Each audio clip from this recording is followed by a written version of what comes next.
Well, good evening. This is the night of the week, Wednesday evenings at 7 p.m. Johannesburg time, South Africa. I'm so excited to have you joining us tonight, and we all could do with a bit of decluttering. I'm sure you would agree. I was just thinking earlier this year, you kind of accumulate things, and I've been staying in the home that I'm staying in right now for over 18 years. And it's incredible how many things kind of accumulate. And what you find is in life itself, there's a lot of things, a lot of baggage that we carry around. And I'm looking forward to what Terence has to share with us this evening. Terence has been part of Map for Life for many years. I still remember meeting Terence the very first time in the Hilton Hotel in Johannesburg, South Africa in 2005. And yes, that is, can you believe it, 17 years ago. And it's just been an amazing journey. We've got to know each other. Terence has really invested in Map for Life in a big way and influenced so many people through the talks that he has given. So tonight, we are looking forward to a very powerful message on how to declutter your life by Terence Ogle. Terence will be joining you straight after the break.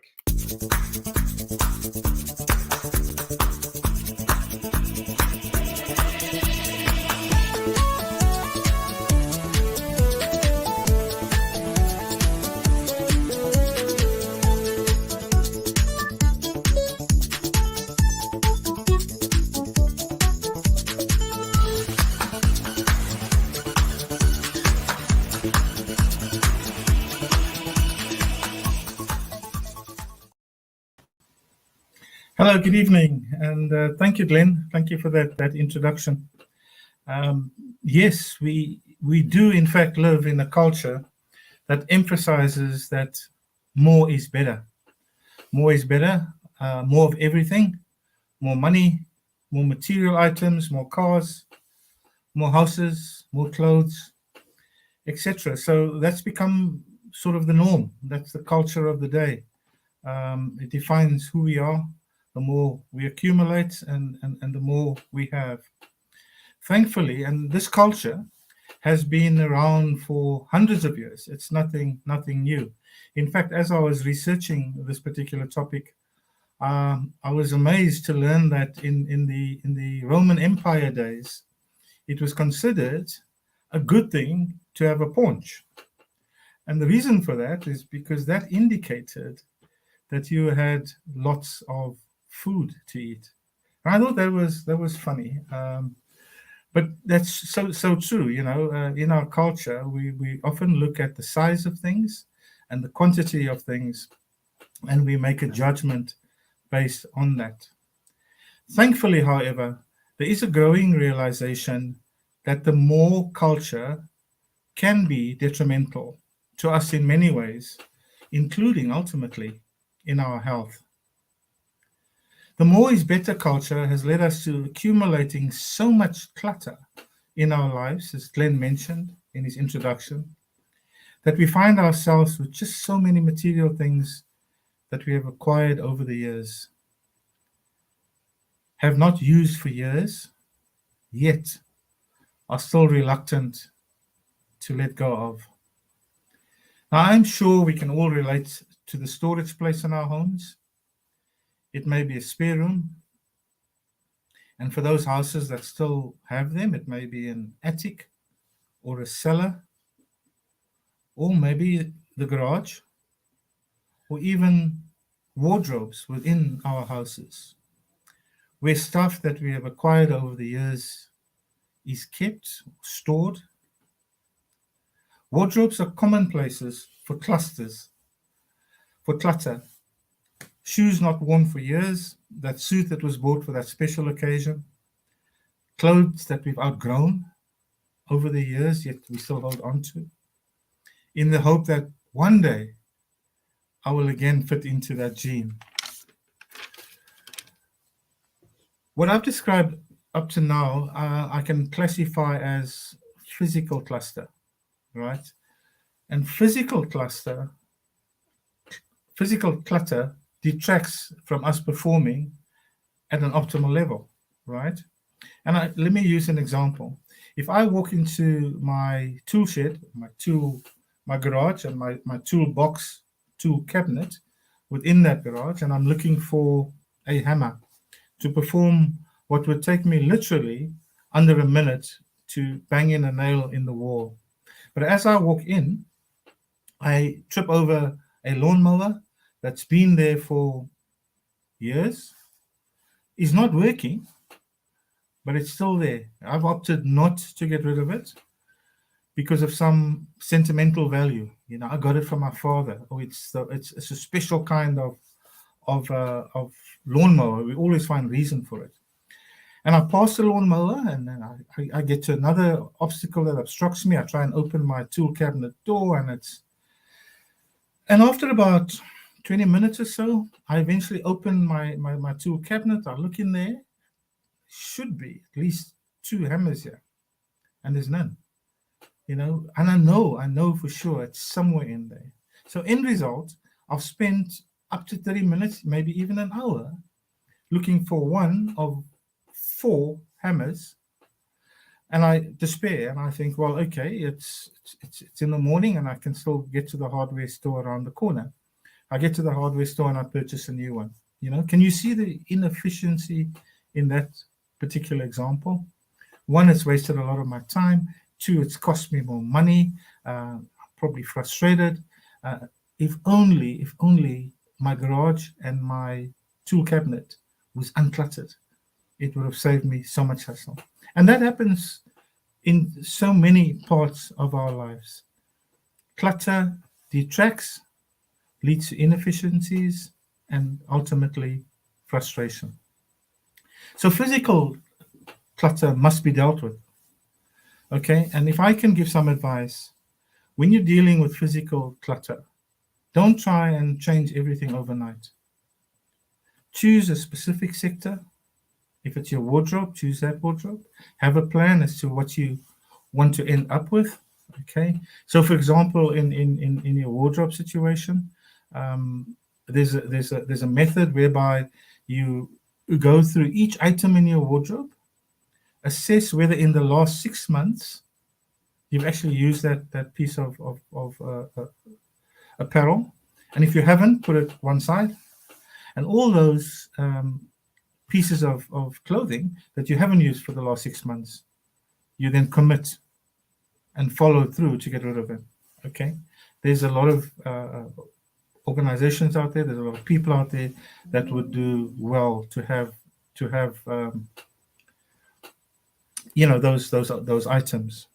So physical clutter is important, deal with it. Okay, far more harmful though than physical clutter is what I term the non-physical clutter.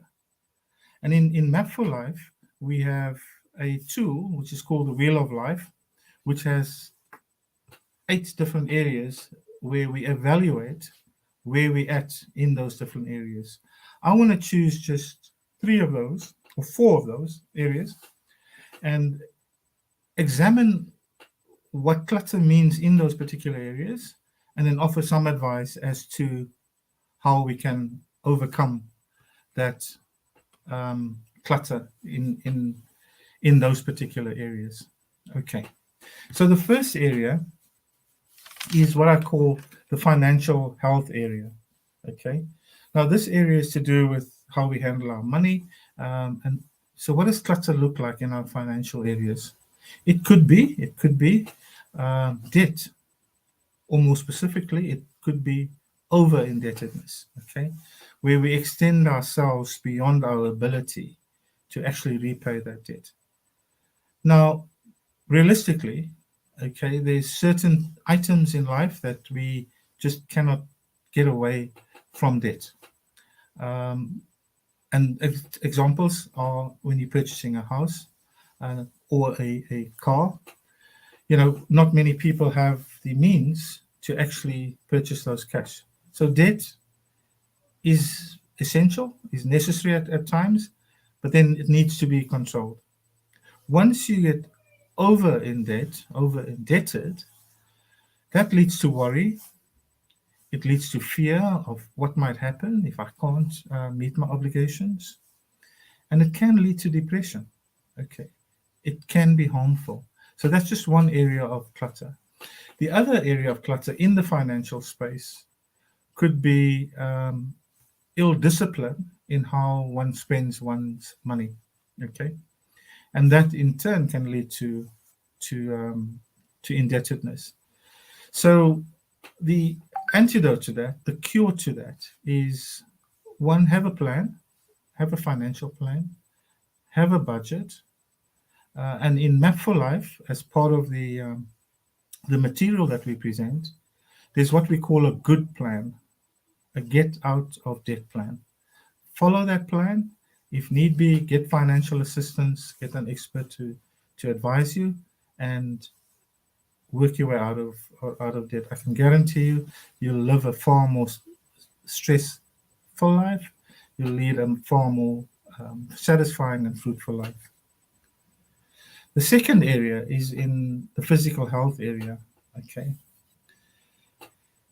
and what we consume. So we do consume what I call potentially a lot of clutter, okay, the stuff that's not good for us. We know our bodies are geared in such a way that what we consume, some is good for us and enhances our performance. We operate at an optimal level. Other food types that we eat are just not good for us, okay? And in this area, balance is important. I love a burger, and I see no problem with having a burger once a month, or when I'm on holiday, have a lovely juicy burger. It's all about balance, and anything overdone can be harmful.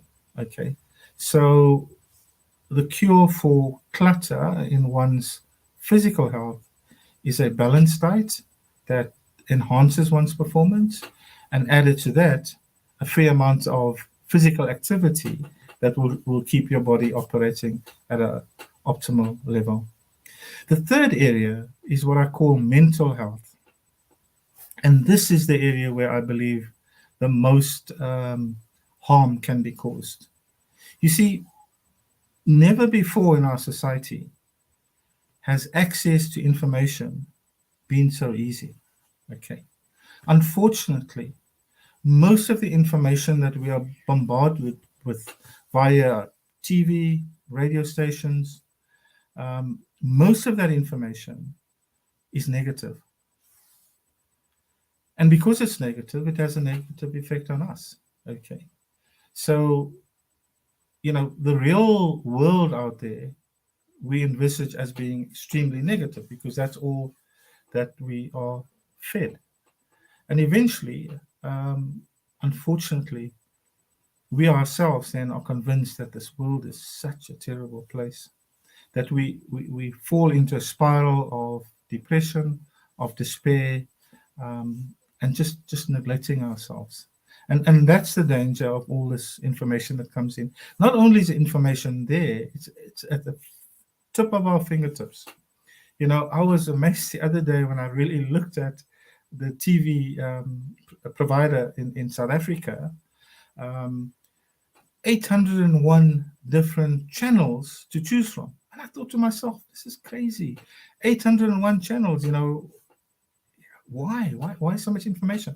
And then I asked myself the question, when last did I either read an article, a newspaper, a magazine, or watched a show on TV, or watched the news on TV, and heard a real feel-good story, one that uplifted me and said, wow, I'm so proud to be part of humankind. I'm so proud of being who we are as a country, so proud of who we are as a society, etc. And I challenge you as well. Ask yourself that question, and you would soon realize that it's rare that we are fed from the information sources that we have. We are fed positive, encouraging, and really feel-good stories. And I'm not at all advocating when I say this that we ignore what is going on in the world. You know, the reality is there is war. The reality is there is poverty. But again, what I advocate is a balance. You know, understand that there is that, but there is a lot of good happening in the world.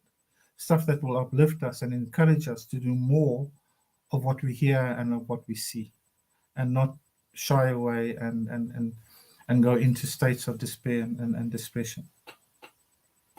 A very good, a very practical way of doing this, and I tried it this morning actually. It works very well for me. It might work for you as well. And this is called a stuff mind map. Okay. So if you know the mind map technique, you start in the center with a topic, a core topic, and then you branch out with ideas around that topic. So try it. I challenge you. Just start off with stuff, right?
Heather, I'm so sorry that there was power issues. I went boom, everything went black, and there was a dip in my power.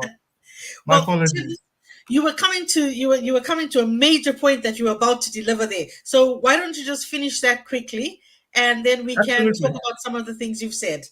Absolutely, absolutely. So I was on about this mental health and the technique that you can use to clear the clutter out of your mind effectively. So what it is, it's mind mapping. You put in the center of your mind map stuff, right? And then you just dump your ideas on this mind map.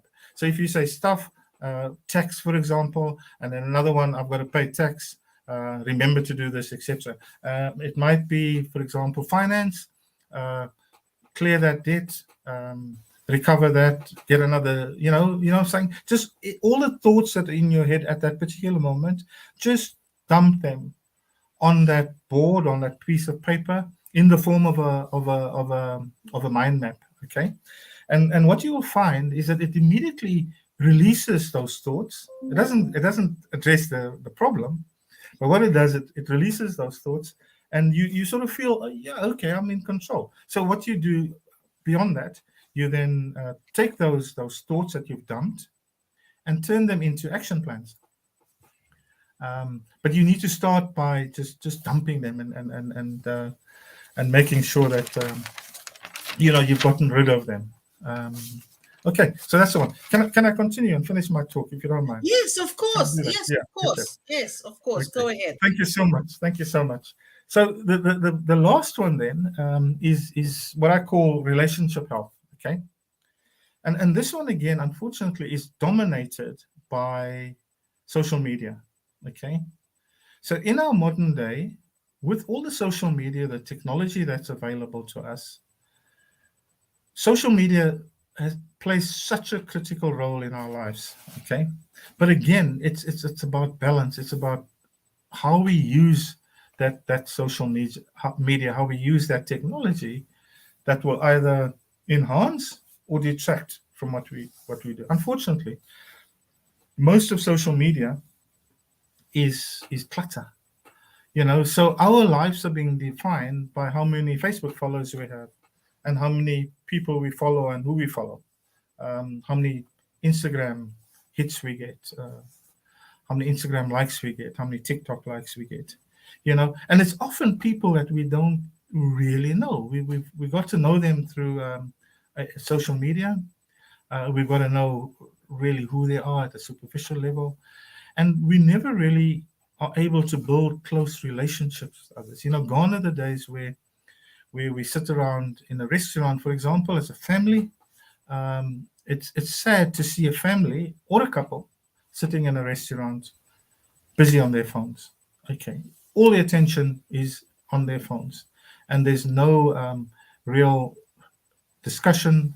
That relationship that comes out of true, genuine discussions and connecting. So relationship clutter is huge, and what we need to do here is just to make sure that we are intentional about how we use social media, right? And we've got to set some boundaries for ourselves, in particular, to start off with, and for those around us, to say, you know what, when we have dinner, for example, we're not going to even look at our phones. Or I'm only going to look at my social media, my Facebook, between this time and this time. So just a few boundaries around relationship clutter.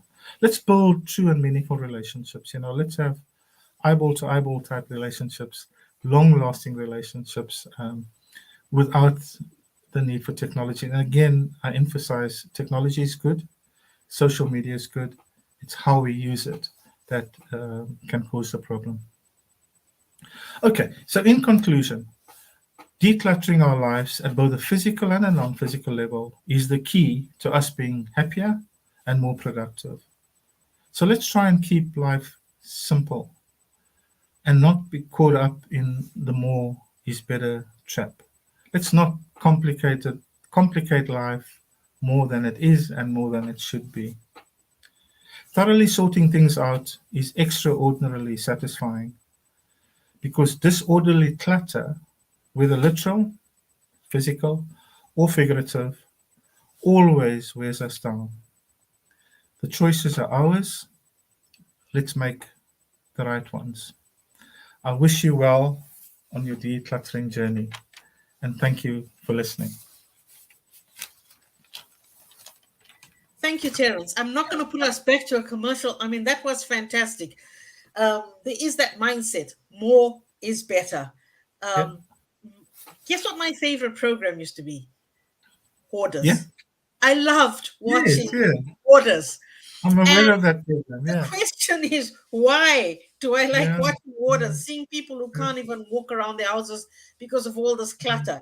And one thing I noticed in that program was that the physical clutter caused a lot of other types of clutter, as you so rightly spoke about today.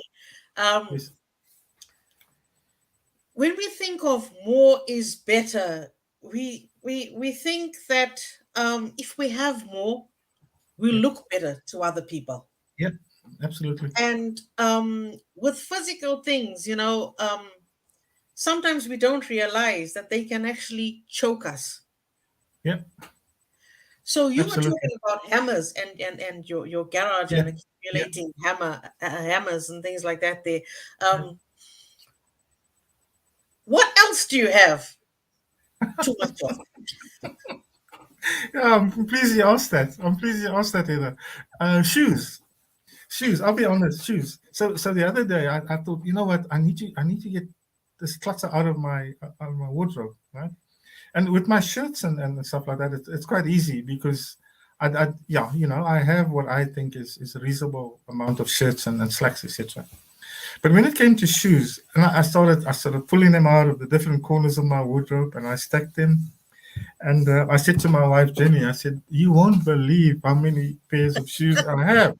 And I include slippers, I include sneakers, I include dress shoes, etc. And it was 52 pairs of shoes. I couldn't believe it. What do I do with 52 pairs of shoes? And then I went back and I thought, like, I've got to get rid of this. So I started decluttering, and I probably ended up with about 12, which is still a lot. But that amazed me. Shoes for me was like, it came as a surprise to me. But the reason it came as a surprise is because I wasn't intentional about. I just accumulated shoes. Lockdown, I started doing exercising, walking. The competitions we used to have. The 10,000 step one. So I need a new pair of sneakers. Yeah, that sounds a bit uncomfortable. I need stuff to work in the garden, and it was, for me, it was all more about wants rather than needs. I could have used one pair of tackies for multiple things. But yeah, to answer the question, it was tackies, sneakers. Isn't it amazing how we think we need these things? Absolutely. When actually we don't really need them. And sometimes I think, well, do you think that sometimes what you consider is too much for you might be adequate for somebody else? Yeah, no, absolutely. I mean, to start off with the needs, I think most of what we accumulate, and it's really over and above what we need, is our wants. So I want that. And the reason I want it is, as you said earlier, it enhances my status. If I have 3 cars, one for my wife, one for the week, and one for the weekend, I justify that. But it's not a need. I can do it 1 car really per family. Yeah, so it's about the status, and it's about, do I really need this? And what's so nice about decluttering as well is that, as you said, others benefit from your decluttering. Yeah. So the pair of shoes to the guy who's begging on the street corner means so much more to him than it ever would mean to me. To me, it was just an extra pair of sneakers. To him, it's his only pair of shoes. So yeah, there's that feeling of I'm helping others. Yeah, absolutely, and I do believe they appreciate that. I honestly do. Is it perhaps lack of appreciation sometimes that we tend to accumulate things? I mean, I remember when my children were little, they each had a bicycle. And a friend of ours, their son had 3 bicycles. And I said, well, why has your son got 3 bicycles? One was a racing bike, one was a mountain bike, and one was a normal bike to cycle to school. And I thought, that's excessive. But then he could justify it. The bikes have different uses. And I find that when we want to accumulate stuff, we do justify what they are there for. But somebody on the outside looking at you, I mean, how do they know that you've got too much? Yeah. No, absolutely right. It's relative. But we will always justify why we have what we have. And let me give you another good example, practical example. My granddaughter loves going into my office, right? And I've got literally hundreds of books, right? Now you might say to me, that's a good thing, because books are good. They reference, you read them, etc. She walks in to my office the other day, and she calls me Pa. She says, Pa, you're a hoarder. I thought, okay. She said, you're hoarding all these books. How many have you read? And really, I had to sit back and think, how many have I read? And in my lifetime, how many am I likely to read? It looks good on my shelf, Stephen Covey's 7 Habits of Highly Effective People looks great on my shelf. Absolutely. I can relate to that. I can so relate. Am I ever going to read them?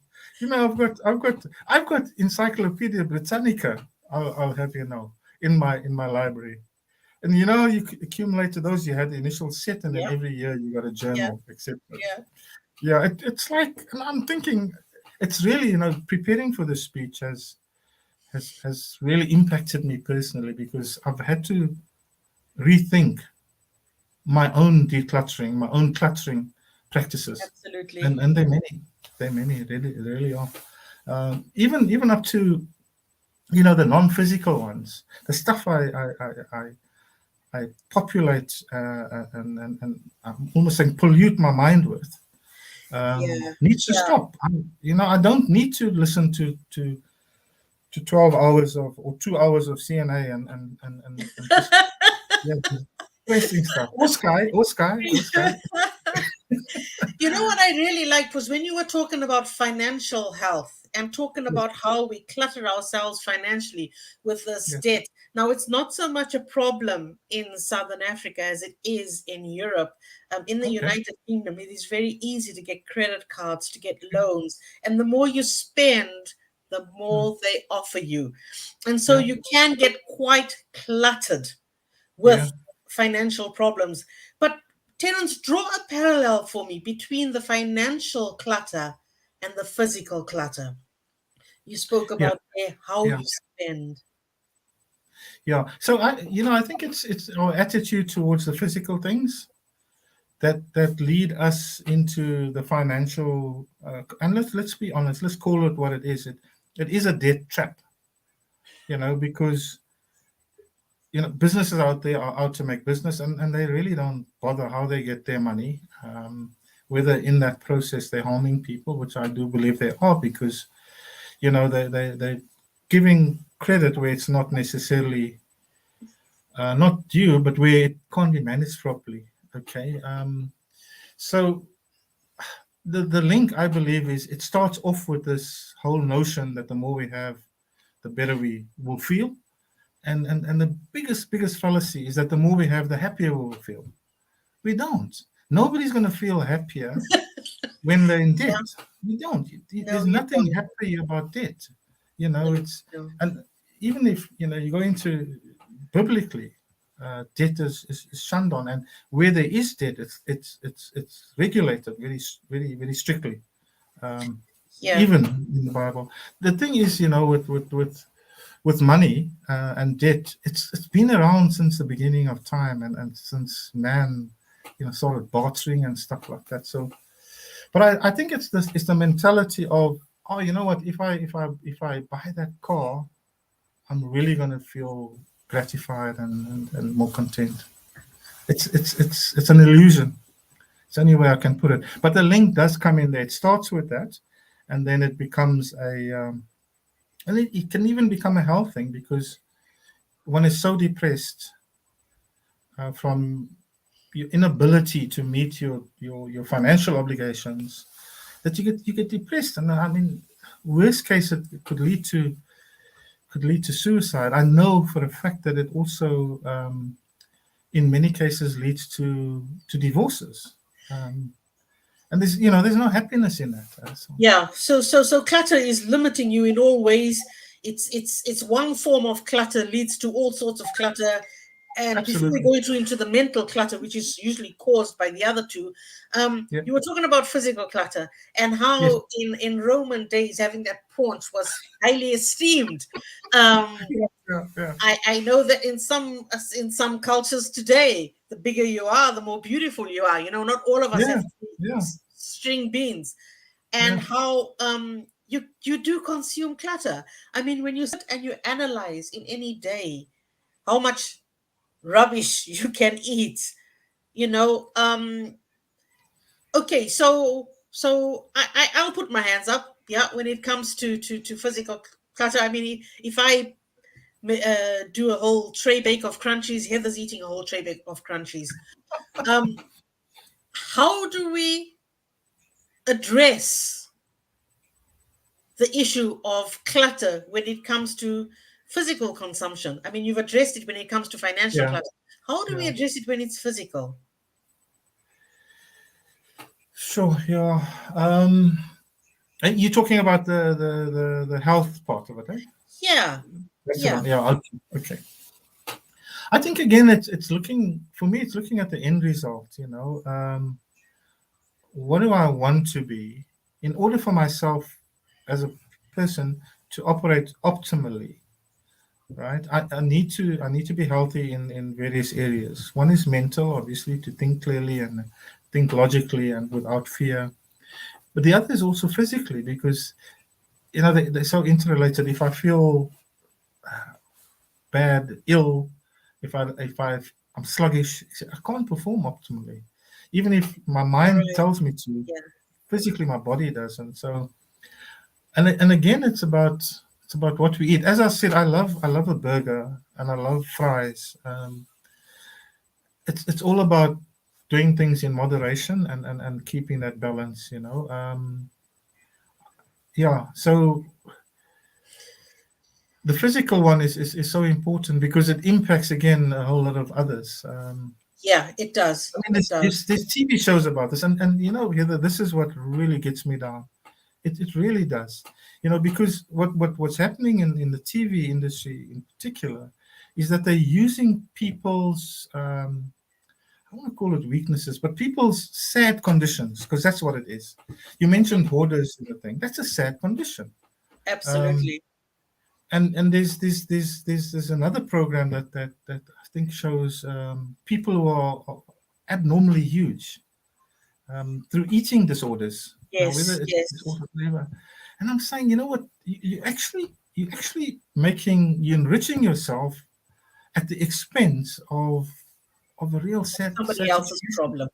Mm. And the industry's got to get itself right, man. It's just not. But then again, thank God we have choices. So it would be an ideal world if we got really positive information feed, but we don't, unfortunately. And then all we're left with then is, well, how do I select what's good for me and reject what's not good for me? Yeah. Now you did speak about mental health clutter, but I want to bring that right at the end because I think that all these other clutters do contribute to the mental clutter. Before we go on to that, you were talking about relationship clutter and Yeah, social media. yeah, And a lot of people value who they are by the number of friends they have on Facebook. yeah, yeah. That's a form of clutter, is it not? Absolutely. Absolutely, it is. It's not. And I go back to identity. My identity is not determined by the fact that I follow Justin Bieber or he follows me. It's neither here nor there. He's a good singer, and one respects him for that. But yeah, that's what social media does. You get onto social media, and and again, please don't misunderstand me. I'm not saying don't participate in social media. By all means do. I think it's extremely good, but be selective. You know, to get on and say, well, sheesh, yeah, it can be extremely shallow and superficial. That's what the danger of and then you can actually get into a false belief that you are something that you're not really. Okay, Yeah. and Yeah. when the truth hits you, you sort of boom, you go down again and say, oh man, why did that friend of mine block me? Mm-hmm. Mm-hmm. Was it really a friend if they blocked you in the first place? No. So those friendships are so superficial. I do believe though that if you have established a good relationship outside of social media, it will continue because it's got a good base in social media. Those Yeah. friends I have had at school, for example, in my case, if I connect with them now on social media, most of those are still very healthy relationships because they're not based on just somebody I saw on Facebook. They're based on somebody I played soccer with, that I laughed with, that I cried with, that I spent 4 years of high school with. Yeah. That's the difference. Yeah. So when we go now, we're going to talk about the mental clutter. So we've got all this physical clutter. My house is full of all these things I'm not using. They're sitting there. I get anxiety when I walk into the room and I see all these things, and I know I need to tidy up. I then got this financial clutter. I've overstretched, you know. By the time I get my pay at the end of the month, it's already gone. There's nothing left to be joyous about. So work is becoming a drag because of my financial clutter.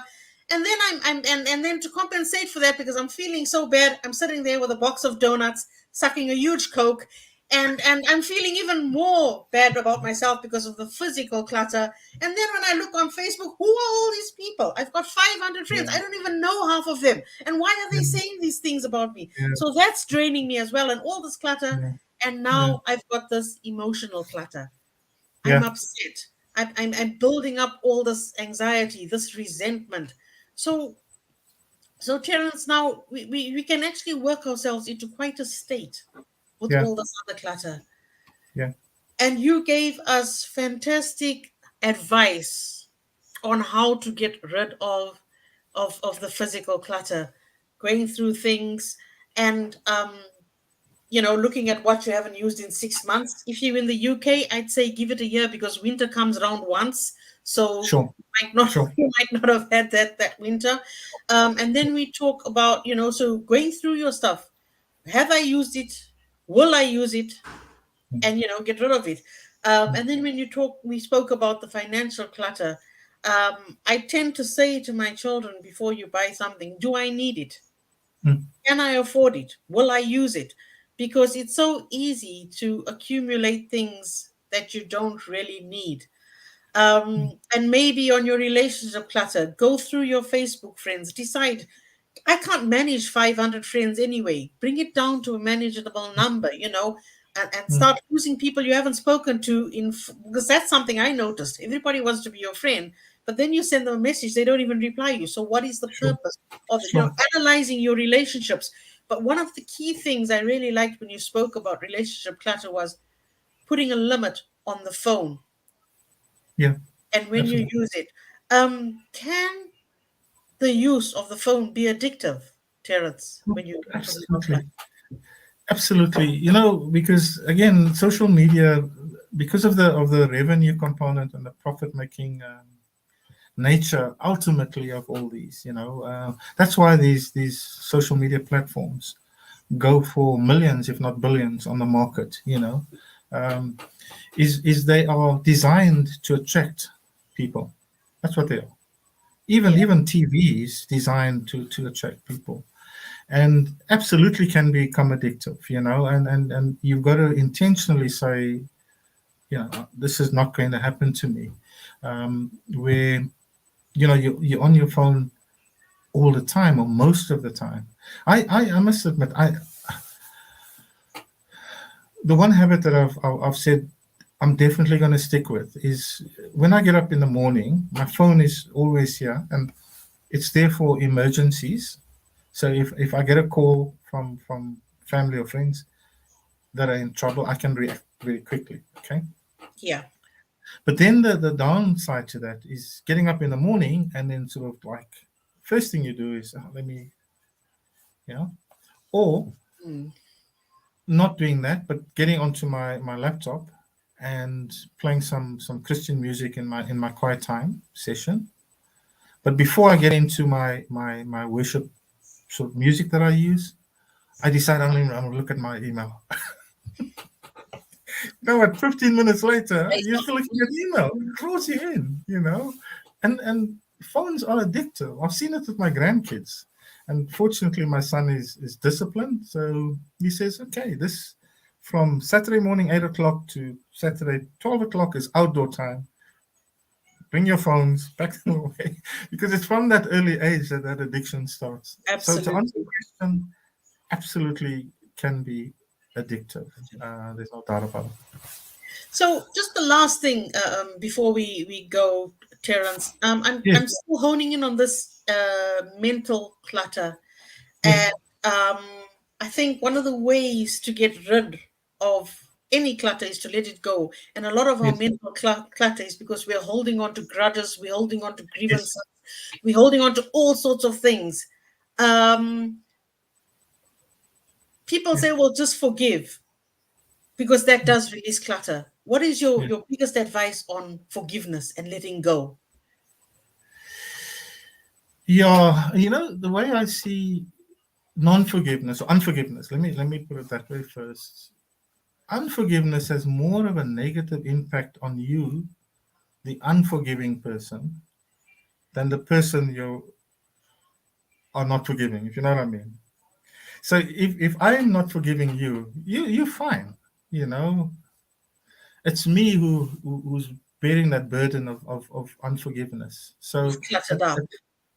yeah, absolutely. So I'm impacting myself really. And what does it cost? And again, with forgiveness and unforgiveness, we're not necessarily saying forget about it. It's not, or you're not condoning it. So if you've done something to me, I don't have to condone it in order to forgive you. But forgiving you, I think, for me, says, you know what, we're human, we all make mistakes, but I forgive you. Let's move on. Let's not hold any grudges or whatever. Let's move on. So, but unforgiveness is like, it's like a cancer, man. It eats away at you, and it detracts from your ability to operate optimally. Does unforgiveness? Yeah, that's one. And with the past, Heather, if we carry that stuff with us, and it can be harmful, eh? So in primary school, if a teacher says to you, you're a dunkhead, you're stupid, that's harmful. And in later years, when you realize that, then you just got to deal with it and say, I'm not. My identity is, this is who I am in Christ. I'm not a dud. I'm more than enough, etc., etc. So if one doesn't intentionally address those scars of the past, they continue as scars, and they just get worse, actually. So, yeah. Yeah, I like that. So I just want to thank everybody for joining Terence and I this evening. And just remember, forgive and let it go, because more is not better, less is more. Thank you and good evening.